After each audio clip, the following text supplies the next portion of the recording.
Hello my lovely aspirants, welcome back to my channel UPSC aspirant. आप सब कैसे हैं? I hope you all are good और आप अच्छे से पढ़ रहे होंगे, नोट्स बना रहे होंगे और रिवाइज भी कर रहे होंगे।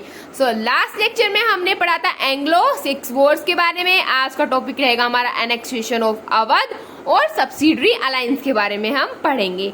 तो बिना टाइम वेस्ट करे चलिए चलते हैं हम पढ़ने के लिए और मेरे साथ नोट्स बनाइए, पेन पेपर उठा लीजिए। तो चलिए चलते हैं। आप मुझे पहला क्वेश्चन ये है, एनेक्सेशन ऑफ सिंध कब हुआ था? आप मुझे नीचे कमेंट में बताना। अब एनेक्सेशन ऑफ अवध कब हुआ? 1856 में हुआ। सिंध का आप मुझे कमेंट करके बताना। 1856 में हुआ। अब क्या हुआ था? Awadh sign treaty of subsidiary alliance in 1801 में एक ट्रीटी सब्सिडरी अलायंस की साइन कर दी गई थी।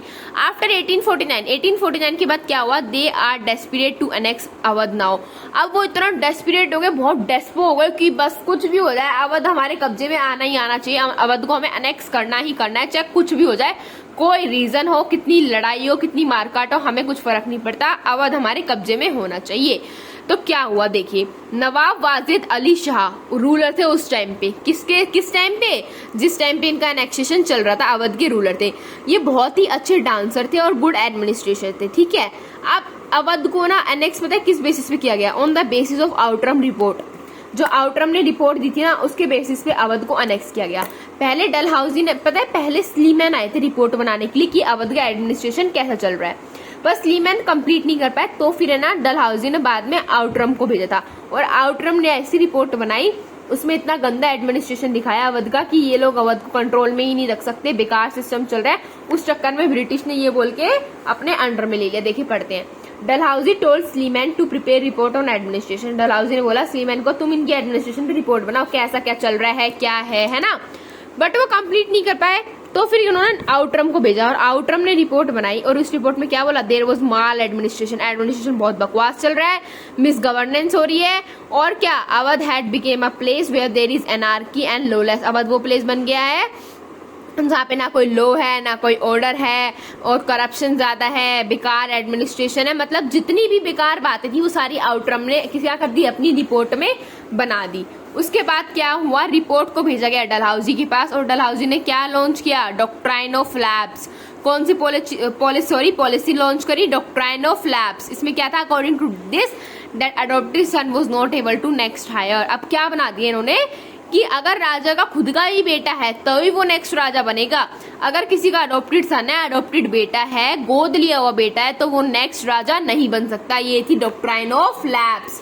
फिर क्या हुआ देखिए, डलहौजी अनेक्स अवध। अब अनेक्स अवध कर लिया कब? 1856 में। किसके? माल एडमिनिस्ट्रेशन का नाम लगा के, और जबकि ऐसा कुछ था ही नहीं। आउटरम ने जितनी भी अपनी रिपोर्ट में लिखा वो सारी गलत बातें थी।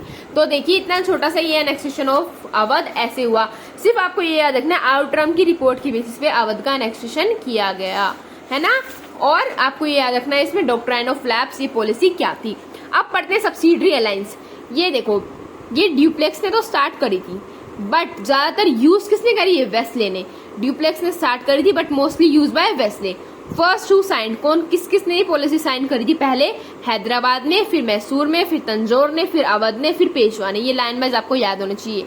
हैदराबाद, मैसूर, तंजौर, अवध एंड पेशवा। अब देखिए इसके इफेक्ट क्या क्या थे। The most important effect was that army of English was stationed permanently, that too at the expense of Indian rulers. इसमें क्या था? इस ट्रीटी के अंदर, इस सब्सिडरी अलायंस में ये बोला गया था कि जो आर्मी है इंग्लिश या अंग्रेजों की जो आर्मी है वो हमेशा तुम्हारे राज्य में रहेगी और तुम्हारे ही खर्चों पे रहेगी।